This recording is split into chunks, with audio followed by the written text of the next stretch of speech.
ஒரு பக்கம் அந்த வார்டு பாய அடிச்சு நான் விசாரிக்கும்போது, அஞ்சலி விஷத்த குடிக்கவே இல்ல அப்படின்ற விஷயம் கன்ஃபார்ம் ஆச்சு. ஒரு பக்கம் மறுபடியும் நம்ம கௌதம் அந்த வார்ட் பாய அடிச்சு விசாரிக்கலாம் அப்படின்னு சொல்லிட்டு கிளம்பி போயிருக்காரு.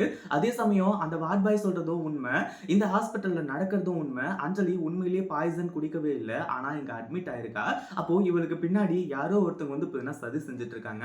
அதாவது அஞ்சலிக்கு யாரோ ஹெல்ப் பண்ணிட்டு இருக்காங்க அப்படின்ற ஒரு விஷயத்த உணர்ந்த நம்ம இலக்கியா என்ன பண்றது ஏது பண்றதுன்னு சொல்லிட்டு தெரியாம அஞ்சலி இப்போ அடிச்சு துவச்சு கட்ட போறாங்க.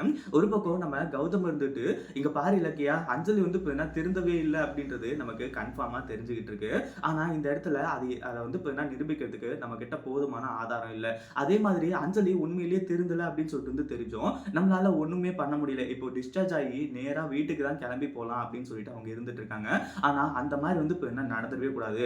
அஞ்சலி மறுபடியும் அந்த வீட்டுல காலடி எடுத்து வச்சிடவே கூடாது. அப்படி எடுத்து வச்சா என்னென்ன பூகம்பம்லாம் வெடிக்கும் அப்படின்றது நமக்கே நல்லாவே தெரியும். ஏற்கனவே ஜானகியும் கார்த்திக்கும் கொஞ்சம் கொஞ்சமா மனசு மாறிட்டு இருக்காங்களோ, நம்ம பண்ண தப்பால அவங்க மறுபடியும் அஞ்சலி ஏத்துக்கிறதுக்கு தயாராகுவாங்களோ அப்படின்ற மாதிரி பயமா இருந்துட்டு இருக்கு.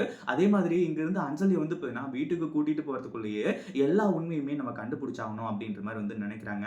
ஒரு பக்கம் நம்ம கௌதம் கிட்ட இலக்கியா கௌதம் நீங்க எதுக்கும் கவலைப்படாதீங்க, இப்பவே உள்ள போயிட்டு அவளை அடிச்சு நான் உண்டு இல்லைன்னு பண்றேன் அப்படின்ற மாதிரி சொல்லி, அதாவது உள்ள இந்த சிந்தாமணியும் அவங்க பொண்ணு இந்த அஞ்சலி பேசிக்கிட்டு இருக்காங்க.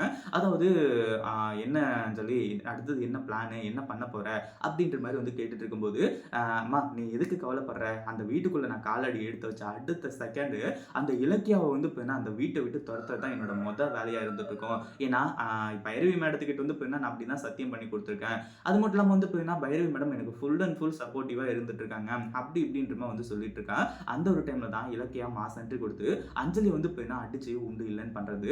ஒரு பக்கம் கழுத்தெல்லாம் பிடிச்சி நெரிச்சு ஒழுங்கு மரியாதையா சொல்லிடு, இல்லைன்னா நான் இங்கேயே உன்னை அதாவது கழுத்தை நெரிச்சு கொன்றுவேன் அப்படின்னு சொல்லிட்டு மிரட்ட ஆரம்பிச்சாங்க. ஒரு பக்கம் இந்த அஞ்சலிக்கு ஒண்ணுமே புரியல. சிந்தாமணியும் திருன்னு முடிக்கிறா. என்ன பண்ணிட்டு இலக்கியா, நீ அஞ்சலியை விட்டுரு, அது மட்டும் இல்லாம அஞ்சலி உன் கையாலே கழுத்தை நெரிச்சு கொன்று, இல்லைன்னா அவ செஞ்சது எல்லாமே தப்பு தான் அப்படின்னு சொல்லிட்டு அவங்க அம்மாவும், அதே மாதிரி அஞ்சலி ஆமா இலக்கியா நான் செஞ்சதெல்லாம் மிகப்பெரிய தப்பு தான், இதுக்கப்புறம் கார்த்திக் என்னை ஏத்துக்குவாரா அப்படின்றது எனக்கு தெரியல, பேசாம நான் விஷத்தை குடிச்சு சாகலாம் அப்படின்னு பார்த்தேன். ஆனா என்ன நீங்க காப்பாத்துறீங்க, இப்ப என்னடான்னா நான் விஷமே குடிக்கல அப்படின்னு சொல்லிட்டு சொல்லி பிரச்சனை பண்ணிட்டு இருக்கீங்க. அப்போ நீயே உன் கையால கழுத்தை நெரிச்சு என்ன கொன்னுடு, இதுக்கப்புறம் நான் உயிரோட வாழ்ந்து மட்டும் என்ன பண்றது அப்படின்ற மாதிரி சொல்லி அஞ்சலி ரொம்பவே சென்டிமெண்டா பேச ஆரம்பிச்சாரா. இப்போ நம்ம இலக்கியாவுக்கு இந்த பக்கம் போறதா அந்த பக்கம் போறதா, அஞ்சலி உண்மையிலேயே திருந்திட்டாளா இல்லையா என்ன ஏது அப்படின்னு சொல்லிட்டு தெரியாம திருன்னு முடிச்சிட்டு இருக்காங்க. இதை பத்தி நீங்க என்ன நினைக்கிறீங்க? அந்த வீடியோ பிடிச்சிருந்தா லைக் பண்ணுங்க, ஷேர் பண்ணுங்க. இப்பதான் நம்ம சேனலுக்கு ஃபர்ஸ்ட் டைம் வரீங்க அப்படின்னா கீழே இருக்க சப்ஸ்கிரைப் பட்டனை பிரஸ் பண்ணிக்கோங்க.